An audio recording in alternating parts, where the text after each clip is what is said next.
আজ ৭ই জুন রবিবার জানিয়ে দেব আজকের বাছাই করা ৪০টি তাজা সংবাদ। খবরের শুরুতেই হেডলাইন্স। তৃণমূল ছাড়ছেন দেবরচনা, বিজেপিতে যোগ নিয়ে জোর জল্পনা। নতুন করে আবার কি তৃণমূল কংগ্রেসে ভাঙন? টাকার পাহাড় ঠেলে অবশেষে সোজা লাইনে বাংলা রেল। সংঘাতের দিন শেষ, নবান্নে শুভেন্দু অশ্বিনী বৈঠকে মহাযুদ্ধের অবসান। শিক্ষা দুর্নীতির বিরুদ্ধে দিল্লি কাঁপালো ককরোচ জনতা পার্টি, যুব বিস্ফোরণে কাঁপছে মোদী সরকার। ফিরহাদ হাকিমের ইস্তফার পর কেন ভেঙে দেওয়া হবে না পুরো বোর্ড, 3 দিনের জবাব তলব। জল্পনার মাঝেই জুলাইতে সরকারি কর্মীদের ডিএ বাড়ছে কত শতাংশ জানুন। জেড প্লাস নিরাপত্তা নিয়ে কেমন করে বিস্ফোরণে জড়িত শওকত, এনআইএ বলল তৃণমূল নেতার নির্দেশ গিয়েছিল দুর্ঘটনার পর। আমার ক্ষমতা রয়েছে, তৃণমূলে এবার ঝড় তুলে দিলেন কাকলি ঘোষ দস্তিদার। 18 সাংসদকে নিয়ে কি এমন প্ল্যান? ভাতা পেতে ফর্ম ফিল আপ করতে হবে 2 বার, জারি হলো নয়া বিজ্ঞপ্তি।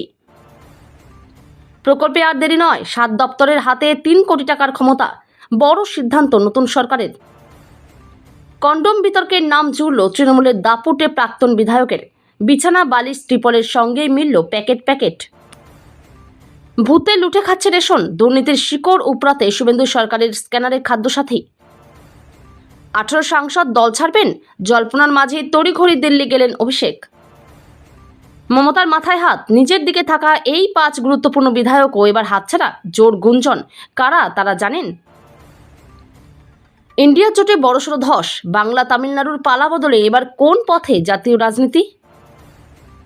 দিল্লিতে জনস্রোত, ধর্মেন্দ্র প্রধানের পদত্যাগ চায় ককরোচ জনতা পার্টি।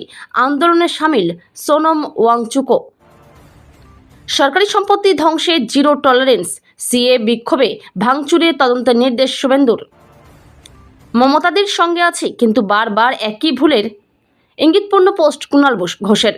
দিল্লি ছুটলেন অভিষেক, তৃণমূলে কি আরও ভাঙন? 7 বউ 5টি রাজপ্রাসাদ, 500 কোটির মালিক। এই তৃণমূল কাউন্সিলর হার মানাবে ধন কুবেরদেরও। ঘটনা শুনে আঁতকে উঠবেন। বিজেপি ছাড়তেই ম্যাজিক আন্নামালাইয়ের, 10 ঘন্টায় নতুন রাজনৈতিক মঞ্চে সামিল 10 লক্ষ। এই 3 নেতার তদন্ত হোক। আরজিকর কাণ্ডে কাদের নাম ফাঁস করলেন অভয়ার মা? 10 দিন বাকি বর্ষার, এখন পালিয়ে যাচ্ছেন। বড় ষড়যন্ত্র চলছে। মেয়র পদে ফিরহাদের ইস্তফা, কি বলছেন পুরো নগর উন্নয়ন মন্ত্রী অগ্নিমিত্রা? মমতার হয়ে ইউসুফকে পদত্যাগ করতে বলেছিলেন, জল্পনার আবহে বিবৃতি প্রকাশ সৌরভ গঙ্গোপাধ্যায়ের। বিদেশে বাতিল, দেশে অবাধ বিক্রি। ভারতের 450 খাদ্যপণ্য নিষিদ্ধ করল ইউরোপ, উঠছে প্রশ্ন। অন্নপূর্ণা যোজনার ফর্মে ব্যাংক অ্যাকাউন্ট নিয়ে কি কি তথ্য দিতে হবে? পরিবারের অন্যদের ব্যাংক ডিটেলসও দিতে হবে। রেশন কার্ড নিয়ে বড় নির্দেশ খাদ্য দপ্তরের, তালিকায় নাম না থাকলে বন্ধ হতে পারে পরিষেবা। করতে হবে না কোনো আবেদন, সরাসরি অন্নপূর্ণা ভাণ্ডারে এভাবে মিলবে 3000 টাকা। বাবাকে সরিয়ে অখিলেশ, পিসিকে সরিয়ে অভিষেক। তৃণমূলের তুলকালাম সম্ভাবনার কথা বললেন দিলীপ। গ্রেপ্তার তো সবে শুরু, জেলে জায়গা থাকবে না, বিস্ফোরক দিলীপ ঘোষ। বন্দুক দেখিয়ে ইট চুরি, এবার অনুব্রতের বিরুদ্ধে এফআইআর শান্তিনিকেতন থানায়। চাপড়ায় চায়ের দোকানে হঠাৎ চলল গুলি, বোমাবাজির অভিযোগ, গুরুতর জখম 1। রাজনীতি মুক্ত ময়দান কখনো সম্ভব নয়, মহামেডান সভাপতি হয়ে বার্তা হুমায়ুনের। পুকুর থেকে কি মিলল? সন্দেশখালীতে এসটিএফ এর অ্যাকশন, গ্রেপ্তার তৃণমূল নেতা সহ 6। বাজলো ডিজে, উড়ে এলো ডিম, শওকতকে ঘিরে চোর চোর স্লোগান। 14 দিনের এনআইএ হেফাজত প্রাক্তন বাহুবলী নেতার। জামিন পেলেন না তৃণমূলের প্রাক্তন বিধায়ক অসিত মজুমদার। এবার উঠল আরও ভয়ঙ্কর অভিযোগ, খেলা শেষ। ছাত্র রাজনীতির লড়াকু তরুণ থেকে তৃণমূলের বহিষ্কৃত নেতা কেমন ঋতব্রত। 19-এর সিএ বিরোধী হিংসা তদন্তে বিশেষ সেল নবান্নর, অফিস ভবানীপুরে। ক্ষতিপূরণ আদায়ে কড়া মুখ্যমন্ত্রী। যুদ্ধের তেজে ভারতে বাড়ছে তেলের দাম, পাকিস্তানে পেট্রোল ডিজেল কত টাকা লিটার বলুন তো? অঙ্কটা কিন্তু চমকে দেবে। মাত্র 5 দিনের তীব্র দাবদাহে আনুমানিক 8056 জন মানুষের মৃত্যু। আমেরিকার বিশ্বকাপে শোনা যাবে না ভুভু জেলার শব্দ, নিষেধাজ্ঞা রিইউজেবল জলের বোতলেও। ভারত চীন সম্পর্কে নাক গলাবে না রুশ, ত্রিকোণ বন্ধুত্বের সমীকরণে স্পষ্ট বার্তা পুতিনের। এতক্ষণ শুনছিলেন সংবাদ শিরোনাম, এবার শুনবেন বিস্তারিত খবর। গ্ল্যামারহীন হওয়ার পথে তৃণমূল কংগ্রেস। দল ছাড়তে চলেছেন তৃণমূল সাংসদ দেব ওরফে দীপক অধিকারী ও রচনা বন্দ্যোপাধ্যায়। রাজনৈতিক মহলে এমনটাই গুঞ্জন। সূত্রের খবর, দল ছাড়ার কথা ইতিমধ্যে তৃণমূল নেত্রী মমতা বন্দ্যোপাধ্যায়কে জানিয়েছেন ঘাটালের সাংসদ দেব। দল থেকে বহিষ্কার করার কথা জানিয়েছে তৃণমূল নেত্রীকে প্রস্তাবও দিয়েছেন ঘাটালের সাংসদ, যদিও দেবের প্রস্তাবে আমল দেয়নি তৃণমূল নেতৃত্ব। সূত্রের খবর, দিল্লিতে গিয়ে বিজেপি নেতৃত্বের সঙ্গে চুপি চুপি দেখা করে তৃণমূল ছাড়ার সিদ্ধান্ত এক প্রকার নিয়েই ফেলেছেন হুগলির সাংসদ রচনা বন্দ্যোপাধ্যায়। দ্রুত সেই বিষয়ে সিদ্ধান্ত নিতে পারেন রচনা। অবশেষে কাটল দীর্ঘ এক দশকের ঘোর অন্ধকার, ঘুচল দিল্লির সঙ্গে রাজ্যের সেই কুখ্যাত যুদ্ধ খেলাই। শনিবার নবান্ন সভাঘরে কেন্দ্রীয় রেলমন্ত্রী অশ্বিনী বৈষ্ণব এবং রাজ্যের বর্তমান মুখ্যমন্ত্রী শুভেন্দু অধিকারীর মধ্যেকার হাই প্রোফাইল বৈঠক এক ঐতিহাসিক মোড় এনে দিল বাংলার রেল পরিকাঠামোয়। বৈঠক শেষে মুখ্যমন্ত্রী স্পষ্ট ভাষায় জানিয়ে দিলেন, রেলমন্ত্রীর সঙ্গে বৈঠক অত্যন্ত ফলপ্রসূ হয়েছে। এই একটি লাইনে কার্যত পরিষ্কার হয়ে গেল যে রাজধর্ম পালনে অবহেলা আর দিল্লির সঙ্গে খামোখা ঝগড়া বাঁধিয়ে রাখার যে আত্মঘাতী রাজনীতি এতদিন চলেছে, তার দিন এবার ফুরিয়েছে। যারা এতদিন ধরে কেন্দ্র বাংলাকে বঞ্চনা করছে বলে গলার শিরা ফুলিয়ে চিৎকার করতেন, রাজধানী দিল্লির যন্তর মন্তর সাক্ষী থাকলো এক অভূতপূর্ব ছাত্র যুব আন্দোলনের। কোনো চেনা বা হেভিওয়েট রাজনৈতিক দল নয়, কোনো ঝানু রাজনীতিকের ডাকও ছিল না, স্রেফ ইন্টারনেট দুনিয়া থেকে জন্ম নেওয়া এক অভিনব সংগঠন ককরোচ জনতা পার্টি আজ কার্যত স্তব্ধ করে দিল দিল্লির বুক। নিট সিইউইটি, সিবিএসসি থেকে শুরু করে এসএসসি, জিডি, একের পর এক জাতীয় স্তরের সরকারি পরীক্ষায় লাগাতার কেলেঙ্কারি ও দুর্নীতির বিরুদ্ধে সোচ্চার হয়ে আজ রাজপথে নামল দেশের লক্ষ লক্ষ পড়ুয়া। শনিবার সকাল থেকে দিল্লির পারদ চড়তে শুরু করেছিল টান টান উত্তেজনায়। আন্দোলনের মূল কাণ্ডারি তথা সিজেপি প্রতিষ্ঠাতা অভিজিৎ দীপক যখন ইন্দিরা গান্ধী আন্তর্জাতিক বিমানবন্দরে পা রাখেন, তখন চারিদিকে কড়া পুলিশি পাহারা। ফিরহাদ হাকিমের আচমকা ইস্তফার পর এক নজিরবিহীন আইনি ও প্রশাসনিক জটিলতার মুখে পড়েছে কলকাতা পুরসভা। এই ঘটনার পর রাজ্য সরকারের পুর ও নগর উন্নয়ন দপ্তর 1980 সালের কলকাতা পুরসভা আইনের 117(2)(a) ধারা অনুযায়ী পুরসভাকে কারণ দর্শানোর নোটিশ পাঠিয়েছে। বর্তমান পরিস্থিতিতে কেন পুর বোর্ড ভেঙে দেওয়া হবে না তা জানতে চেয়ে পুর কমিশনার ও পুর সচিবকে আগামী 3 দিনের মধ্যে লিখিত জবাব দেওয়ার নির্দেশ দেওয়া হয়েছে। রাজ্য সরকারের মতে মেয়রের পদত্যাগের ফলে স্বাভাবিক নাগরিক পরিষেবা ব্যাহত হওয়ার আশঙ্কা রয়েছে।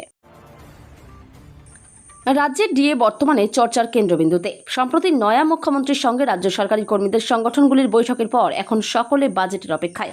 22শে জুন রাজ্য বাজেটে ডিএ নিয়ে বাংলার সরকারি কর্মীদের জন্য সুখবর আসছে বলে ইঙ্গিত দিয়েছেন মন্ত্রী। রাজ্য যখন ডিএ ইস্যুতে সরগরম, সেই সময়ই খবর আসছে কেন্দ্রীয় সরকারি কর্মীদের মহার্ঘ ভাতা বা ডিএ বৃদ্ধিরও। ডিএ বাড়তে পারে জুলাইতে। বর্তমানে প্রায় 50 লক্ষ কেন্দ্রীয় সরকারি কর্মচারী এবং 65 লক্ষেরও বেশি পেনশনভোগী ডিএ ও ডিআর সুবিধা পাচ্ছেন। শোনা যাচ্ছে কেন্দ্রীয় সরকার ডিএ আরও একবার 3% পর্যন্ত বাড়ানোর পরিকল্পনা করছে কর্মচারীদের জন্য। বর্তমানে সপ্তম পে কমিশনের আওতায় 60% হারে ডিএ পাচ্ছেন কেন্দ্রের কর্মীরা, যা জানুয়ারি থেকেই লাগু হয়েছে। পরবর্তী মহার্ঘ ভাতার বৃদ্ধি জুলাই 2026 থেকে কার্যকর হবে, তবে ঘোষণা আরও পরে হতে পারে। বিধানসভা ভোটের মুখে ভাঙড়ের দক্ষিণ বামুনিয়া এলাকায় বোমা বিস্ফোরণ মামলার সূত্রে বৃহস্পতিবার রাতে শওকতকে গ্রেপ্তার করেছে এনআইএ। তাকে মূল ষড়যন্ত্রকারী বলেছেন গোয়েন্দারা। ভাঙড়ে বিস্ফোরণের পর তৎকালীন তৃণমূল বিধায়ক তথা ভাঙড়ের তৃণমূল প্রার্থী ফোনে কাউকে নির্দেশ পাঠিয়েছিলেন। তাকে গ্রেপ্তারের পর মোবাইল থেকে সেই সংক্রান্ত তথ্য মিলেছে। আদালতে এমনই দাবি করল জাতীয় তদন্তকারী সংস্থা। পাল্টা শওকতের আইনজীবী দাবি করেন, তার মক্কেলের সঙ্গে বিস্ফোরণ কাণ্ডের কোনো সম্পর্ক নেই। তিনি জনপ্রতিনিধি ছিলেন, দুর্ঘটনাস্থল থেকে 40 কিলোমিটার দূরে নিজের কাজে ব্যস্ত ছিলেন। তার পক্ষে এমন কাজ কিভাবে সম্ভব? বিধানসভার পর লোকসভাতেও তৃণমূলে ফাটল ধরছে। এই জল্পনায় যখন তোলপাড় রাজ্য রাজনীতি, সেই আবহেই আবারও ইঙ্গিতপূর্ণ মন্তব্য লোকসভার সাংসদ কাকলি ঘোষ দস্তিদারের। আজ শনিবার সমাজ মাধ্যমে কাকলি ঘোষ দস্তিদার লেখেন, আমি বিনীতভাবে অনুরোধ করব, কোনো প্রাক্তন সাংসদ বা বিধায়ক যেন আমাকে নিয়ে মন্তব্য না করেন। নিজের বক্তব্য নিজেই তুলে ধরার ক্ষমতা আমার রয়েছে। গতকাল শুক্রবারেও সোশ্যাল মিডিয়ায় কাকলি লিখেছিলেন, রাজনৈতিক পরিবার থেকে উঠে আসা 4 বারের সাংসদ, যিনি মমতা ব্যানার্জির সঙ্গে থেকেছেন, লড়াই করেছেন স্বৈরাচারের বিরুদ্ধে, তিনি কেবল নিজের স্বার্থের কথা ভাবেন বলে মনে হয়। এটি আসলে সরকারের নীতি ও শাসনের ব্যর্থতার বিরুদ্ধে রায়। পশ্চিমবঙ্গ সরকারের অন্নপূর্ণা ভাণ্ডার প্রকল্পে 25 থেকে 60 বছর বয়সী মহিলারা মাসে 3,000 টাকা পাচ্ছেন। তবে রাজ্য সরকারের নতুন সিদ্ধান্ত অনুযায়ী 3 জুন অনলাইনে আবেদনকারীদের নতুন ফরম্যাটে পুনরায় আবেদন করতে হবে। পশ্চিমবঙ্গ সরকারের নতুন অন্নপূর্ণা ভান্ডার প্রকল্পে আবেদন শুরু হওয়ার পর থেকেই মহিলাদের মধ্যে ব্যাপক উৎসাহ দেখা যাচ্ছে। এই প্রকল্পের মাধ্যমে মাসে মিলছে 3,000 টাকা করে। যাদের বয়স 25 থেকে 60-এর মধ্যে তারা করতে পারবেন আবেদন। এদিকে 1 জুন থেকে শুরু হয়েছে আবেদন প্রক্রিয়া। সেই আবেদন ভেরিফিকেশনের পর টাকা যাচ্ছে মহিলাদের অ্যাকাউন্টে। কিন্তু হঠাৎ নতুন সিদ্ধান্ত নিল রাজ্য। নতুন সরকার ক্ষমতায় আসার পর থেকেই বিভিন্ন উন্নয়নমূলক কাজ দ্রুত এগিয়ে নিয়ে যাওয়ার চেষ্টা চলছে। অনেক সময় প্রকল্পের অনুমোদন পেতে দীর্ঘ প্রশাসনিক প্রক্রিয়ার কারণে কাজ আটকে যায়। সেই সমস্যা দূর করতে এবার রাজ্যের বিভিন্ন দপ্তরের আর্থিক অনুমোদনের ক্ষমতা বাড়িয়ে দিল সরকার। এর ফলে প্রকল্পের ছাড়পত্র দ্রুত মিলবে এবং উন্নয়নের কাজও তাড়াতাড়ি শুরু করা যাবে বলে মনে করা হচ্ছে। আর্থিক ক্ষমতা বৃদ্ধি নিয়ে বড় সিদ্ধান্ত রাজ্য সরকারের। শুক্রবার রাজ্য সরকারের তরফে একাধিক দপ্তরের আর্থিক ক্ষমতা বাড়ানোর বিজ্ঞপ্তি জারি করা হয়েছে। সম্প্রতি কেন্দ্রীয় বিভিন্ন প্রকল্প বাস্তবায়নের পাশাপাশি নতুন সরকারের নিজস্ব একাধিক প্রকল্প চালু হয়েছে।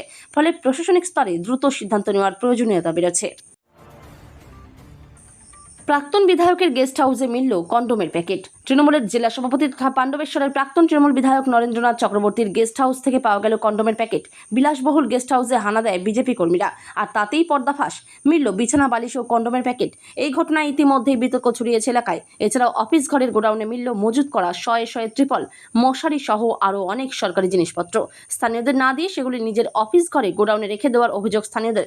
উত্তেজিত স্থানীয় বাসিন্দারা এরপরই প্রাক্তন তৃণমূল বিধায়কের বাড়ির সামনে এই অভিযোগে বিক্ষোভ দেখায়। উত্তেজনা ছড়ায় পশ্চিম বর্ধমান জেলার পাণ্ডবেশ্বর বিধানসভার অন্তর্গত উখড়া সুভাষপল্লী এলাকায়। এবার নজরে খাদ্যসাথী। অযোগ্য ও ভুতুড়ে উপভোক্তা বাঁচাতে বিশেষ অভিযান চালাবে রাজ্য সরকার। মূল লক্ষ্য প্রতি বছর বিপুল সরকারি অর্থের অপচয় বন্ধ করা। চলতি বছর ভোটার তালিকায় বিশেষ নিবিড় সংশোধন প্রক্রিয়ার উপর ভিত্তি করে এই অভিযান চালানো হবে। এসআইআর এ যাদের নাম ভোটার তালিকা থেকে বাদ গিয়েছে তাদের খাদ্যসাথী প্রকল্প থেকে বাদ দেওয়ার প্রক্রিয়া শুরু হয়েছে। সরকারি নির্দেশিকায় জানানো হয়েছে, এসআইআর প্রক্রিয়ায় যে 63 লক্ষ ভোটারের নাম বাদ গিয়েছে তাদের চিহ্নিতকরণ করে রেশন কার্ড নিষ্ক্রিয় করা হবে। তবে যারা সি এর অধীনে নাগরিকত্বের আবেদন করছে ও যাদের নাম ভোটার তালিকা থেকে বাদ যাওয়ার পর এসআইআর ট্রাইব্যুনালে আবেদন করেছেন তাদের রেশন কার্ড সক্রিয় থাকবে। পরবর্তী সিদ্ধান্ত না হওয়া পর্যন্ত তারা রেশন পাবেন। ভোটের ফল প্রকাশের পর থেকে তৃণমূলের অন্তরে অস্বস্তি ক্রমশ বাড়ছে। বিধানসভায় পরিষদীয় দলে ভাঙনের পর এবার নজর সংসদীয় দলের দিকে। সূত্রের দাবি, তৃণমূলের প্রায় 18 জন সাংসদ দল ছাড়তে পারেন। এই সম্ভাবনাকে ঘিরে রাজ্য রাজনীতিতে জোর চর্চা শুরু হয়েছে। ঠিক এই আবহে হঠাৎ দিল্লি উড়ে গেলেন তৃণমূলের সর্বভারতীয় সাধারণ সম্পাদক অভিষেক বন্দ্যোপাধ্যায়। দলীয় সূত্রে খবর, মমতা বন্দ্যোপাধ্যায়ের নির্দেশে অভিষেক দিল্লি গিয়েছেন। আগামী 8 জুন সোমবার বিজেপি বিরোধী ইন্ডিয়া জোটের বৈঠক হওয়ার কথা। ওই দিন মমতা বন্দ্যোপাধ্যায়ের সঙ্গে অভিষেকের দিল্লি যাওয়ার কথা ছিল, কিন্তু তার আগেই তার রাজধানীর সফর ঘিরে রাজনৈতিক মহলে প্রশ্ন উঠছে, কেন এই তড়িঘড়ি দিল্লি যাত্রা? রাজ্য বিধানসভায় তৃণমূল কংগ্রেসের সংখ্যাগরিষ্ঠ ব্লকের শক্তি আরও বৃদ্ধি পেতে চলেছে। সবকিছু পরিকল্পনা মাফিক চললে রাজ্য বিধানসভায় বাজেট অধিবেশন শুরু হওয়ার আগেই তৃণমূল সুপ্রিমো মমতা বন্দ্যোপাধ্যায়ের সঙ্গ ছাড়তে চলেছেন 26-এর নির্বাচনে তৃণমূল কংগ্রেসের প্রতীকে নির্বাচিত আরও 5 বিধায়ক।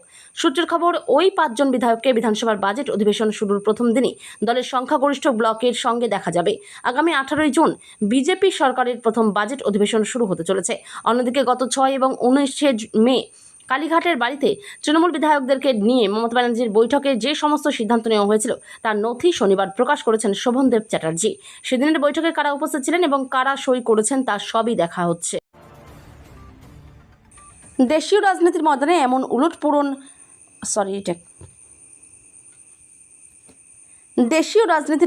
এমন উলটপুরাণ শেষ কবে দেখা গিয়েছিল তা হয়তো কারোরই মনে নেই। একদিকে বাংলা, অন্যদিকে তামিলনাড়ু। ভারতের 2 মেরুর 2 রাজ্যে ক্ষমতার চাকা ঘুরে গেছে সম্পূর্ণ অপ্রত্যাশিতভাবে, যার ছিল না কোনো পূর্বাভাস, ছিল না কোনো ইঙ্গিত। কিন্তু ভোট বাক্স খুলতেই যেন মুহূর্তেই বদলে গেল পুরো জাতীয় রাজনীতির সমীকরণ। পশ্চিমবঙ্গে দীর্ঘ 15 বছরের তৃণমূল শাসনের অবসান ঘটিয়ে মসনদ দখল করেছে বিজেপি। অন্যদিকে তামিলনাড়ুর রাজনীতিতে চিরস্থায়ী আসন গেড়ে থাকা দ্রাবিড় রাজনীতিকে রীতিমতো দুমড়ে মুচড়ে দিয়ে ক্ষমতায় এসেছে অভিনেতা বিজয়ের দল টিভিকে। রূপলী পর্দার থালাপতি এখন তাদের বাস্তবের মুখ্যমন্ত্রী। এমনকি আস্থা ভোটে বিরোধী দলের বিধায়কদের সমর্থন পেয়ে নিজের অবস্থান আরও পাকাপোক্ত করেছে টিভিকে। দিল্লিতে ককরোচ জনতা পার্টির আন্দোলনে যোগ দিলেন লাদাখের শিক্ষাবিদ তথা সমাজকর্মী সোনম ওয়াংচুক। হাতে গোলাপ ফুল নিয়ে আন্দোলনস্থলে পৌঁছলেন তিনি। শান্তিপূর্ণ অবস্থানের জন্য সিজেপিকে অভিনন্দন জানান তিনি। পাশাপাশি প্রতিবাদ কর্মসূচিতে বাধা না দেওয়ার জন্য ধন্যবাদ জানান কেন্দ্রকেও। ভবিষ্যতেও গঠনমূলক সমালোচনার পরিসর যাতে উন্মুক্ত থাকে সেই আর্জি জানান। সিজেপির আন্দোলনে সামিল হওয়ার কথা আগেই জানিয়েছিলেন সোনম। শনিবার দুপুরে যন্তর মন্তরে আন্দোলন স্থলে পৌঁছন তিনি। নিট প্রশ্নপত্র ফাঁস কাণ্ডে কেন্দ্রীয় শিক্ষামন্ত্রী ধর্মেন্দ্র প্রধানের পদত্যাগ চাইছে সিজেপি। সোনাম বলেন, পদত্যাগের চেয়েও আমরা চাই সরকার দায় স্বীকার করুক। নাগরিকত্ব সংশোধনী আইন অর্থাৎ সিএ আইন হিসেবে কার্যকর হওয়ার পরেই উত্তাল হয়ে ওঠে দেশ, যার প্রভাব পড়ে বাংলাতেও। সিএএ বিরোধী আন্দোলনে রাজ্যের বিভিন্ন জায়গায় সরকারি সম্পত্তি ভাঙচুর এবং অগ্নিসংযোগের ঘটনা ঘটানো হয় বলে অভিযোগ। আর সেই ঘটনায় এবার কড়া পদক্ষেপ শুভেন্দু সরকারের। প্রত্যেকটি অভিযোগ রাজ্য পুলিশের ভারপ্রাপ্ত ডিজি সিদ্ধনাথ গুপ্তকে খতিয়ে দেখার নির্দেশ মুখ্যমন্ত্রীর। অভিযোগ খতিয়ে দেখতে বিশেষ সেল গঠনেরও নির্দেশ তিনি দিয়েছেন বলে খবর। গত 2019 সালের ডিসেম্বর মাসে নাগরিকত্ব সংশোধনী আইন অর্থাৎ সিএ বিল পাশ হয়। লোকসভা এবং রাজ্যসভাতেই এই বিল পাশ হয়। এরপরেই সেই বিল পাঠানো হয় রাষ্ট্রপতির কাছে। মমতা বন্দ্যোপাধ্যায়ের আস্থাভাজন দলের মুখপাত্র কুণাল ঘোষের। জানালেন, মমতার পাশেই আছেন তিনি, কিন্তু বারবার একই ভুলের সঙ্গে নেই তিনি। চোখ কান বন্ধ করে নয়, বরং ভুল দেখলে সেই নিয়ে কথা বলতে ছাড়বেন না বলেও জানালেন। আসল তৃণমূল এবং মমতার তৃণমূল নিয়ে এই মুহূর্তে চরম টানা পড়েন জোড়াফুলের অন্দরে। সাংসদরাও শিবির বদল করতে পারেন বলে জোর জল্পনা চলছে। পরিস্থিতি সামাল দিতে দিল্লি রওনা দিচ্ছেন অভিষেক বন্দ্যোপাধ্যায়। আর সেই আবহেই শনিবার এক্স স্যান্ডেলে ইঙ্গিতপূর্ণ পোস্ট করলেন কুণাল। তার বক্তব্য, আমি তৃণমূল কংগ্রেসের বিধায়ক, মমতাদির প্রতীকের বিধায়ক। ভোটের 1 মাসের মধ্যে যারা রহস্যজনক ব্যক্তিগত স্বার্থে প্রতিপক্ষের পৃষ্ঠপোষকতায় মমতাদির সঙ্গে বিশ্বাসঘাতকতা করে, আমি তা সমর্থন করি না। আমি মমতাদির সঙ্গেই আছি। তবে দলের ভুল ত্রুটি সংশোধনের বদলে বিভিন্ন স্তরে যদি ভুল চলতে থাকে, সেটা দেখেও চোখ বুজে থাকতে পারবো না।